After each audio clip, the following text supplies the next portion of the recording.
نہیں ان پر قربان زمان تبدیل ہوتی رہتی ہے۔ دوسری قسم ہے قضائے مبرم۔ یہ وہ تقدیر ہے جو لوح محفوظ پر لکھ دی گئی۔ اس کی زندگی کتنی ہے، اس کا رزق کتنا ہے، یہ خوش بخت ہے یا بدبخت ہے، یہ مرے گا کہاں پر۔ فرید الدین مسعود گنجی شکر رضی اللہ تعالی عنہ، آپ کا اتنا زبردست فرمان ہے، دعا کی طاقت دیکھیے۔ حضور بابا جی فرید الدین جو فریدی اور چشتی بیٹھے ہیں وہ زور سے کہیں سبحان اللہ۔ ان کے ذریعے سے ہوں، سنتا بھی ان کے ذریعے سے۔ اور جب آپ شہید ہوئے نا تو ایک چادر تھی کفن کی،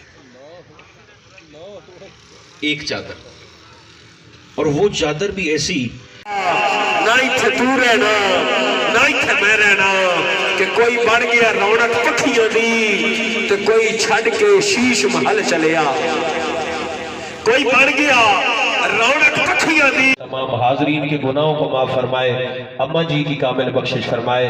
تمامی حضرات خلوص دل کے ساتھ اسی ذوق کے ساتھ بیٹھے قبلہ پیر صاحب کے چہرے کی زیارت بھی کریں۔ قبر والے آج بھی ہم سلام کرتے ہیں، اس میز کو ہم سلام کیوں نہیں کرتے؟ کیونکہ جواب نہیں آتا۔ صوفے کو سلام کیوں نہیں کرتے؟ اس سپیکر کو سلام کیوں نہیں کرتے؟ درختوں کو سلام کیوں نہیں کرتے؟ کیونکہ جواب آنے کی امید نہیں ہے۔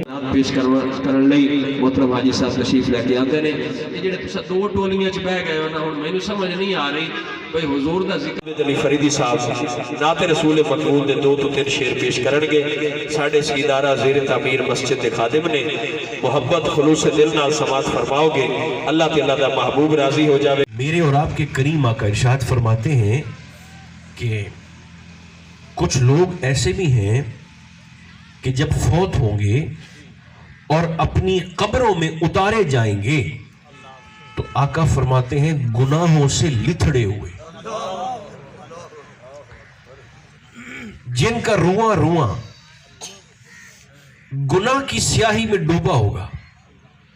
محبوب فرماتے ہیں جب قبروں میں اتارے جائیں گے تو گناہوں سے لتھڑے ہوئے، اور قیامت کے دن کشف قبور کے بعد، قبریں کھل جانے کے بعد جب اپنی قبروں سے نکالے جائیں گے تو حضور فرماتے ہیں کہ گناہوں سے ایسے مبرہ، مصفہ، مزکہ، پاکیزہ اور ستھرے کہ جیسے ابھی ماں کے پیٹ سے جنم لیا۔